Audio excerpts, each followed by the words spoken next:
Welcome back to my channel. This is Candace with a K, where I normally talk books, beauty, and kicks. I am giving my book review of No Reservations by Sheryl. I was given an advanced copy of this book. It is available now, which will be linked down below in the description box. So be sure to get your copy. If you have not read it yet, read it, come back, because this review will contain just a few spoilers. Not too many.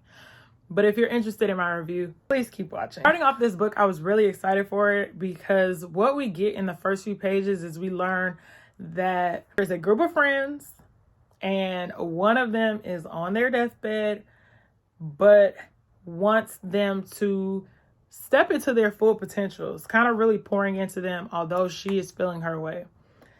And then somewhere we lose the plot. While she's on her deathbed, she's just encouraging them to really reevaluate and reassess their lives in the hopes of better. Later in the book, maybe a few chapters later, we learned that she had booked them a trip for Jamaica because she knew that she wanted her friends to relax. But the book is really not about getting to Jamaica, if that makes sense, which I expected after learning that they were working towards going to this trip. We always hear reference to this trip. I'm going to Jamaica. I'm going to Jamaica. But when they get to Jamaica, it's kind of like, oh, we're at Jamaica and we're back home. That aspect of the book was misleading. However, I think there were some important topics touched on in this book that are relevant to most women, particularly women of an older age. I think the target audience of this book is more mature women. So I'm thinking your 37 to 50 is how I would age the audience of this book. Not to say that somebody younger couldn't read it and enjoy it, but as I was reading it, it was straight Essence Fest vibes and like Tom Joyner cruise. Like, that's what the vibes I was getting from the book. The pacing of it was a little slower.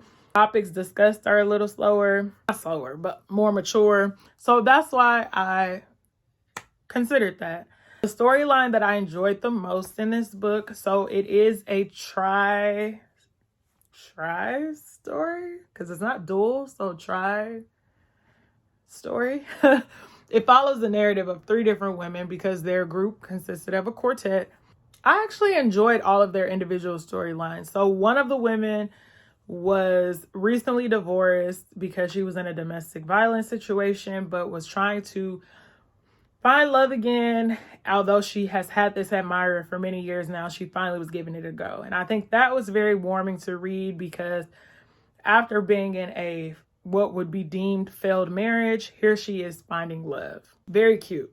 On the other hand, you have this woman who has been with her husband forever and their love life is truly dismantling, but they have this business together. And I thought hers was probably my favorite because she really had to step into her power. And when she meant it, she meant it. That was what we call standing on business. Okay. So when she was like, we in business together, but there's no love here. And when she wasn't getting the love, she chucked the deuce. And that is the kind of action I like to see from women.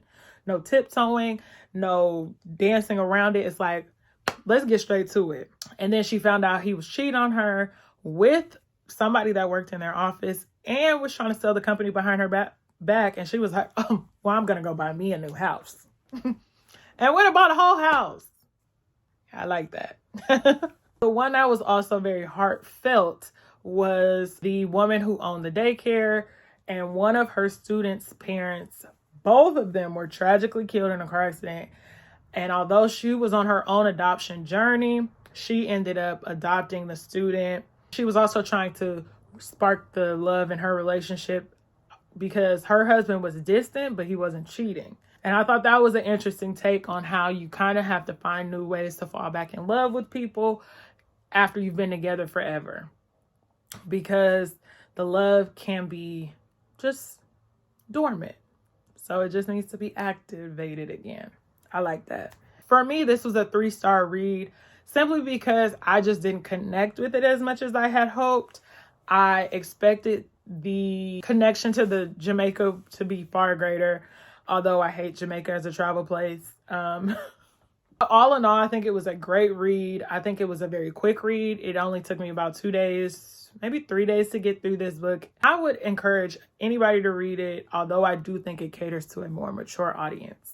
Well, since you are here, I'm going to tell you to go ahead and hit that subscribe button so that I can see you in my next video, because there will be more book reviews in 2024, as well as all the other stuff. Once again, I am Candace with a K. Be sure to follow Candace with a K Reads, and I'll see you in my next video.